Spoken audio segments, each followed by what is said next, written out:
வரவேற்கிறோம் கிரிக்கெட் ஜோதிடம் கணிப்பு. இன்றைய போட்டியில் நாம் பேசுவோம். இரண்டாவது போட்டி பற்றி. தெற்கு எதிராக லண்டன் ஸ்பிரிட். இன்றைய போட்டியும் நேர் போட்டிதான். போட்டியில் நுழைய சரியான நேரத்தை வழங்குவோம் மற்றும் புத்தக தொகுப்பு. முதலாவது இன்னிங்ஸ். 1 முதல் 5 வரை ஓவர் சதர்ன் பிரேவ் நன்றாக விளையாடுகிறார். 5 முதல் 8 வரை ஓவர் லண்டன் ஸ்பிரிட் நன்றாக விளையாடுகிறது. 8 முதல் 20 வரை ஓவர் சதர்ன் பிரேவ் ஒட்டுமொத்த நல்ல செயல்திறன். இரண்டாவது இன்னிங்ஸ். லண்டன் ஸ்பிரிட்டின் பலவீனமான செயல்திறன் 1 முதல் 3 வரை. லண்டன் ஸ்பிரிட் அணிக்கு பலவீனமான விளிம்பில் 3 முதல் 12 வரை. ஆட்டம் முடியும் வரை 12 ஓவர்கள். சதர்ன் பிரேவ் நன்றாக கிரிக்கெட் விளையாடுகிறார்.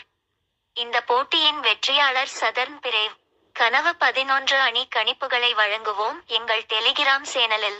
எங்கள் டெலிகிராம் சேனலில் சேரவும். மேலும் புதுப்பிப்புகளுக்கு விளக்கத்தில் இணைப்பு. மேலும் புதுப்பிப்புகளுக்கு சேரவும். பார்த்ததற்கு நன்றி.